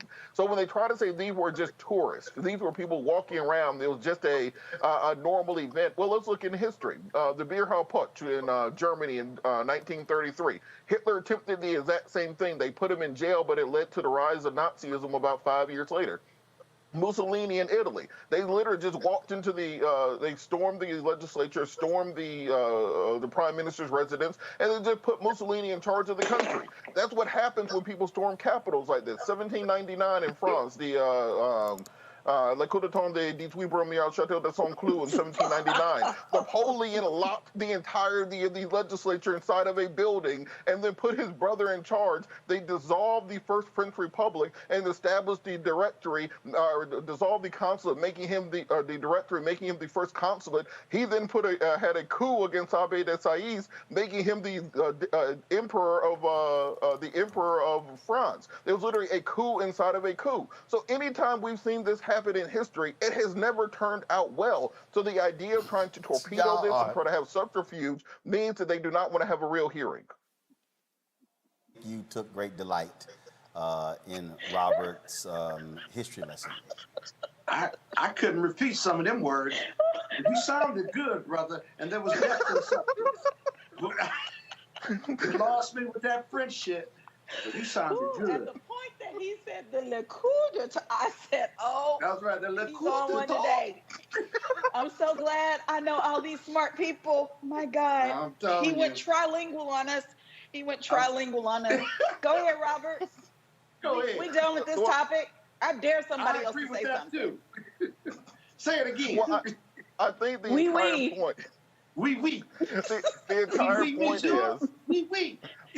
The entire point is that when you have people who are out of power launching their crazy people to disrupt elections, it never turns out well. Because what happened after 1799, you had about 20 years of war with Napoleon as the Emperor of France. What happened after Mussolini? What happened after Hitler? So we can either solve this the diplomatic and the investigatorial way. We can arrest these people, lock them up for some time, or we can pretend it never happened. And then when Trump loses again in 2024, y'all gonna be right at my house, loading up magazines and stuff, because these folks gonna get even crazier the next time. Uh-oh, here we go.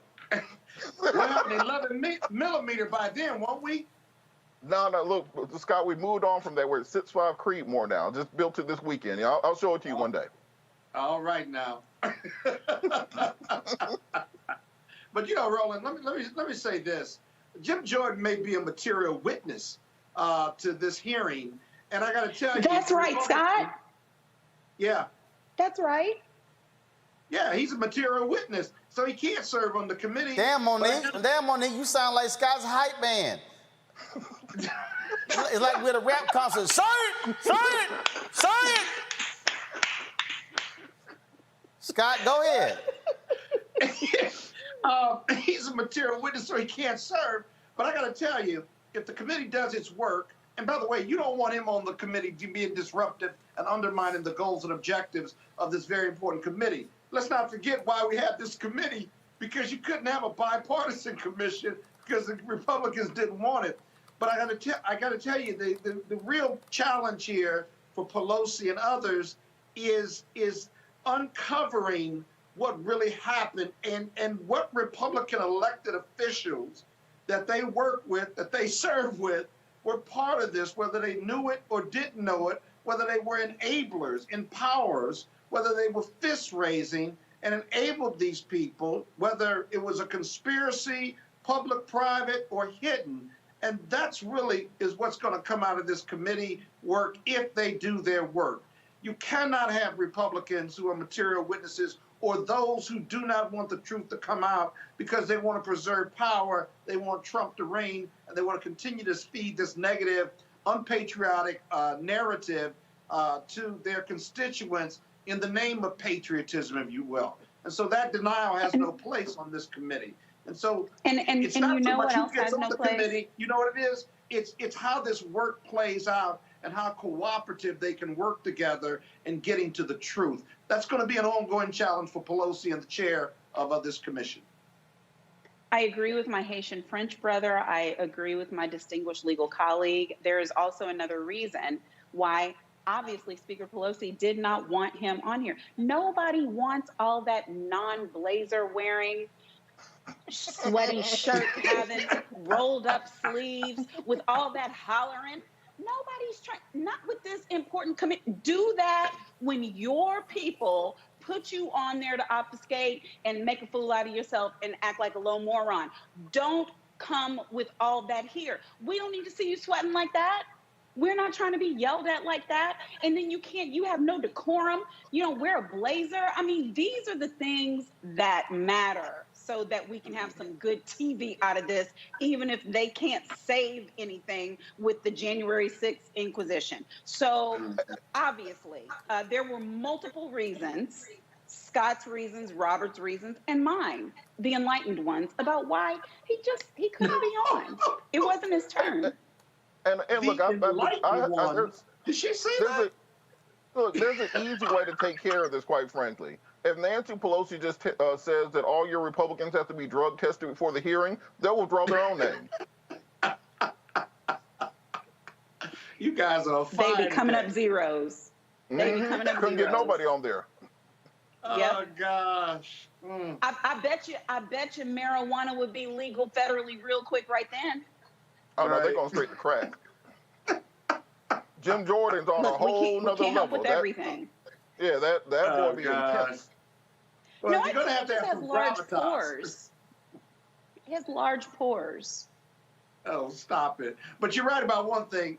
The gravitas for this commission, the seriousness of purpose is so important. And when you get Jim Jordan, you get a clown show. And that's what the Republicans like to see. It will undermine the seriousness. And that may not be the only reason, but that's also a very important reason, because the American public has to take this seriously. These hearings are going to be televised, and we're going to get to the truth, and it's going to lead right to the Republicans and to undermine what they say is why they want to move on. We're going to get to the ugliness of American and Republican conspiracies. That's going to come, because nothing like this happens without the ugliness of conspiracy and the worst part of what they view as protecting democracy, and how these people really believe they were storming, for lack of a better word, they were storming the Bastille, Robert, if you will. And they deeply believed that. And they had purposeness too.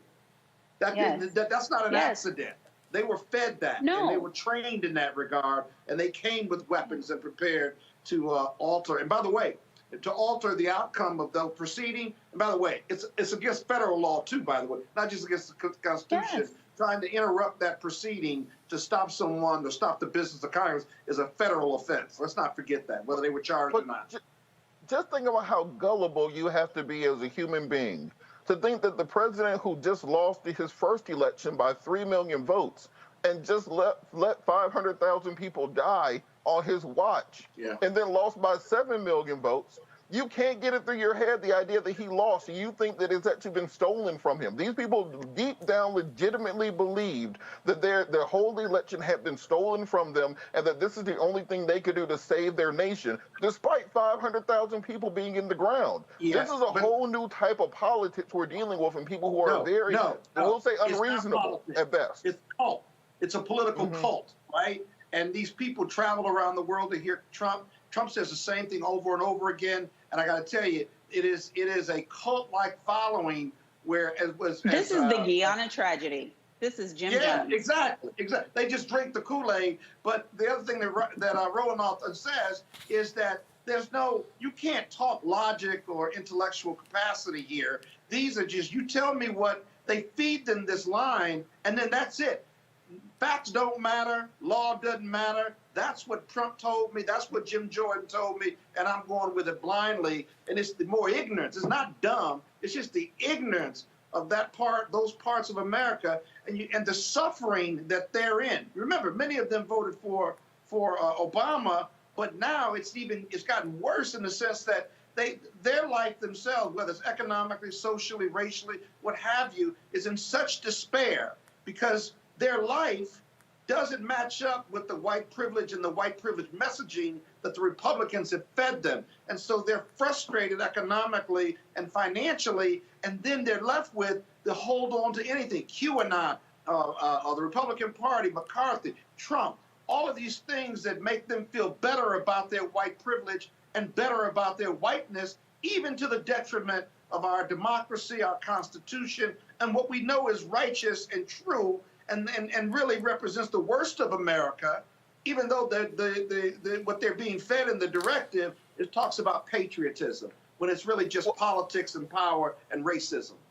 Well, Scott, you reminded me. I met a guy this weekend up in Dalton, Georgia. His name was Henry. He was a self-described toothless redneck. He came over, shook my hand, and wanted to introduce himself as a toothless redneck. That's what he said.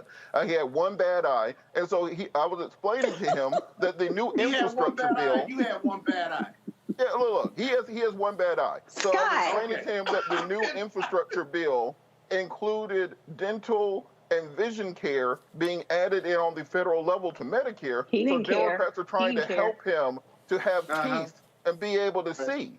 He said that this was cultural Marxism and that this was the liberals trying to take over America. So if you have people... Don't give me nothing. Don't give me nothing. They will put their political party above being able to chew and see. That means you can't negotiate with them anymore. That means we're too far. We've gone too far now, and we're going to have to find ways to have a political apparatus around those folks. Yeah, y'all have gone too damn far with this. Y'all have gone too damn far with this meaningless ass conversation. So you absolutely right. Y'all know what time it is.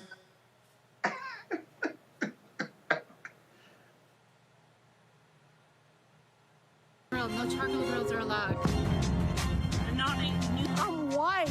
I got you, Carl. Yeah, illegally selling water without a permit. on my property. Whoa! Hey! You don't live here. I'm uncomfortable.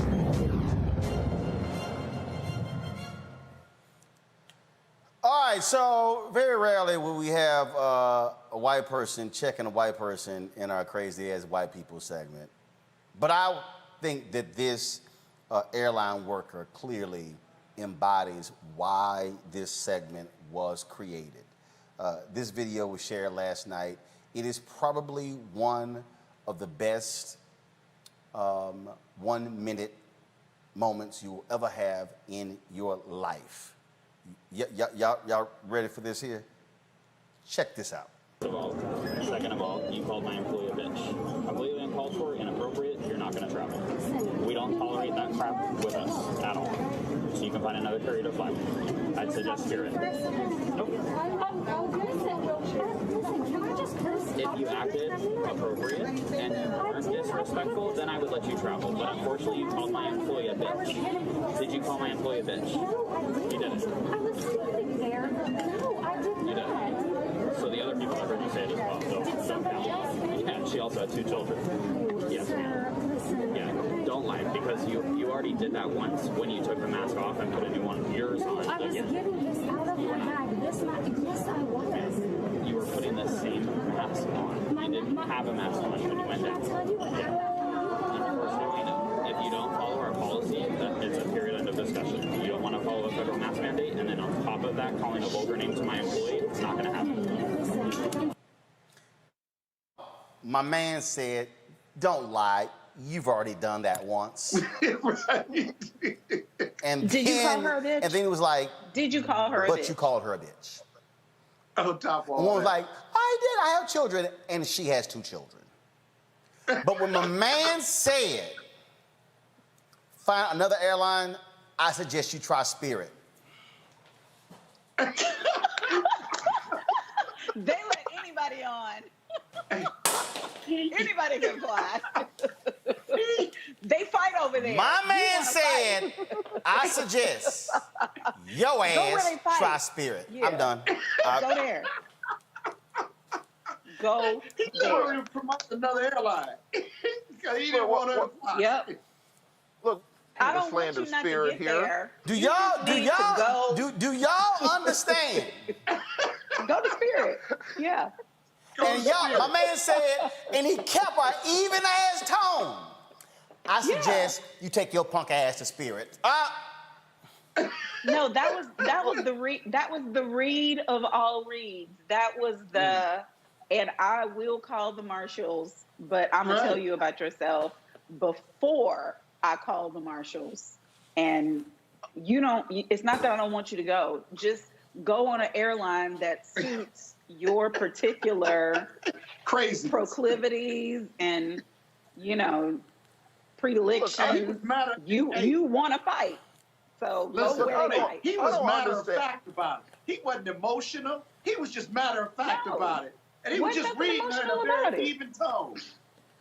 I just don't understand why we got to stand. And she took that. I hate it because I guess it's not just white women. I just don't happen to know any black women who do it.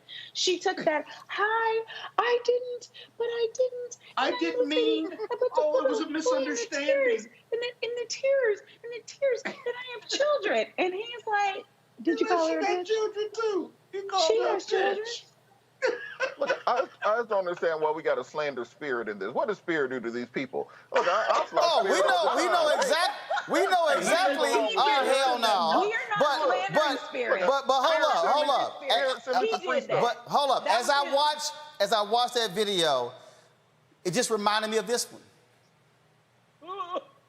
They fight over there.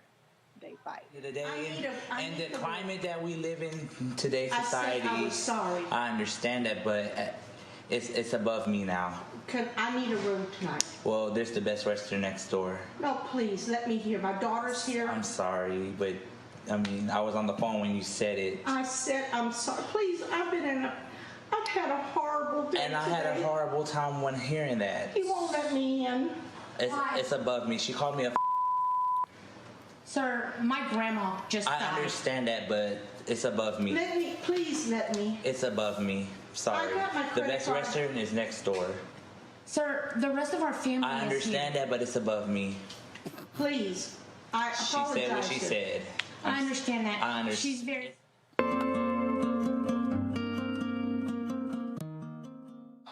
It was the same tone. No.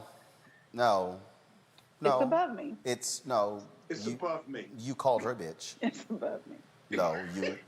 Yes, and so no, actually, you wouldn't put your mask on, and so you don't want to follow airline policy. No, you're not getting on this plane, and I suggest you find another airline.